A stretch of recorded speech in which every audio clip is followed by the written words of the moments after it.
All right, Threepenny Opera, week number one. We have technically had 2 weeks of rehearsal so far.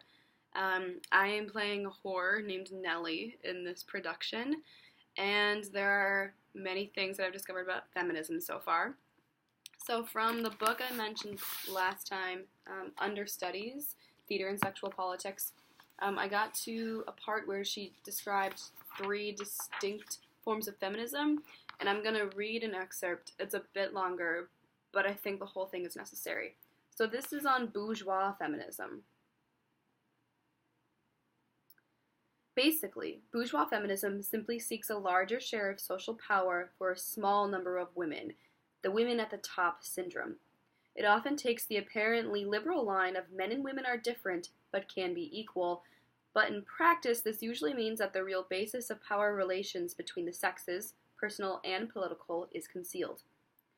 Bourgeois feminism accepts the world as it is and sees the main challenge for women as simply a matter of equaling up with men.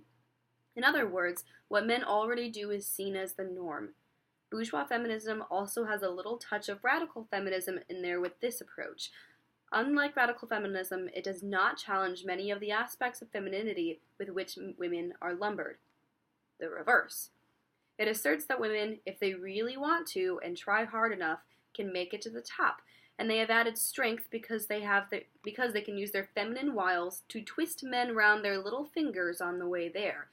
Thus they reveal a curious combination of total acceptance as men as the norm, together with an element of contempt for the sexual weakness of men who can be subject to the lures and power of flirtation and women's sexual power.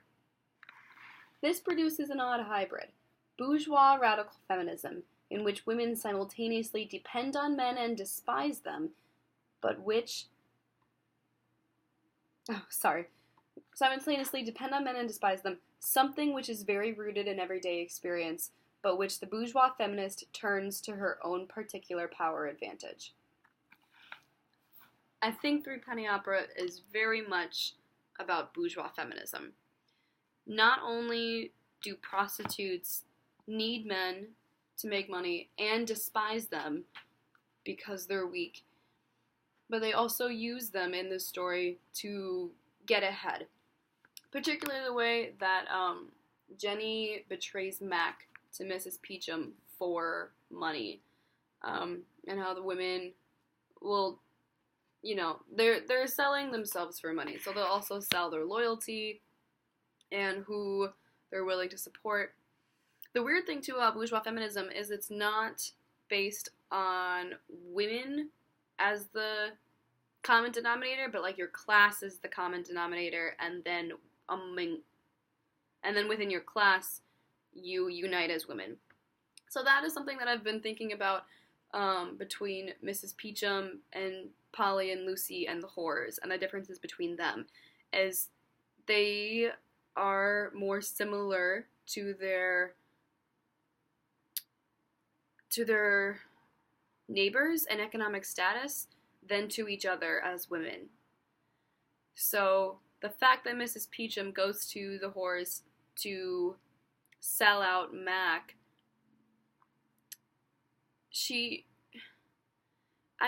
it's this weird thing because she pays the whores for all that they've done,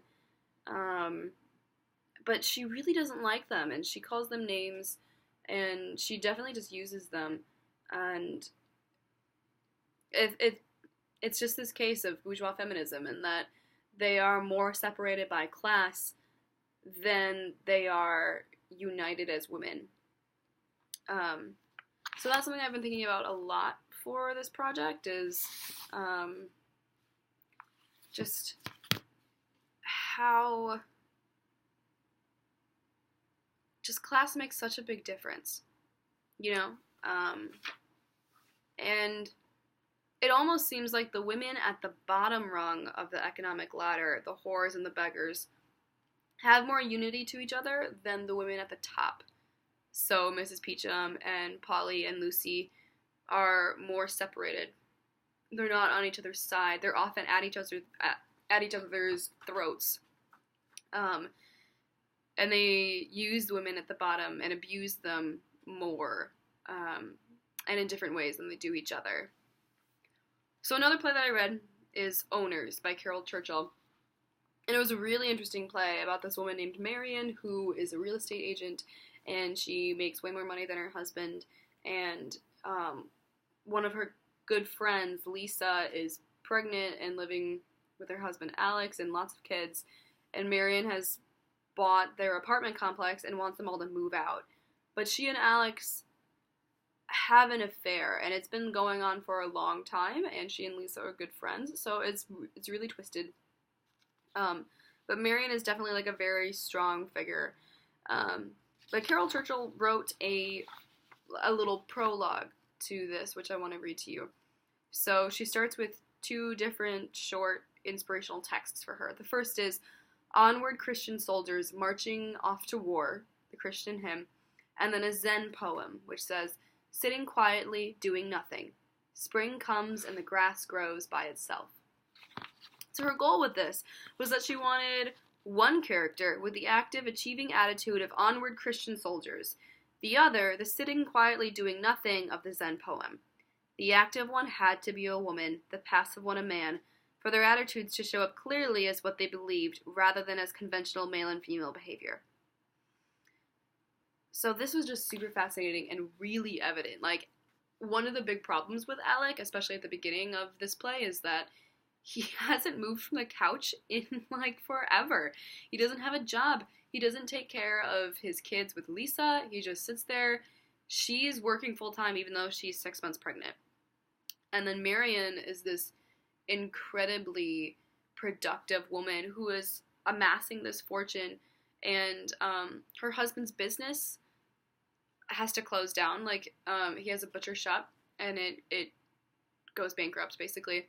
But he won't accept her money. Their bank accounts are split. So he won't accept her money because basically she's a woman, and it's just very patriarchal, and he doesn't want her charity. Like, they're married, but he sees it as charity for her to, like, buy him a butcher shop in a different location so it would have better business. Like, he won't allow it. So that was something that I've been thinking about for this play, is the women being very active and being very industrious. And not to say, though, that the men are just sitting quietly doing nothing, because they are also doing a lot. They also have their own plans and their own tricks. Mac does just kind of happen to get out of things really easily, and, like, it's not really his industriousness. Like, he's just kind of lucky and people do things for him. So he might be more the Zen type. Like, not that he is quiet, because he's very much a very boisterous character, but that it's not his own, like, capitalistic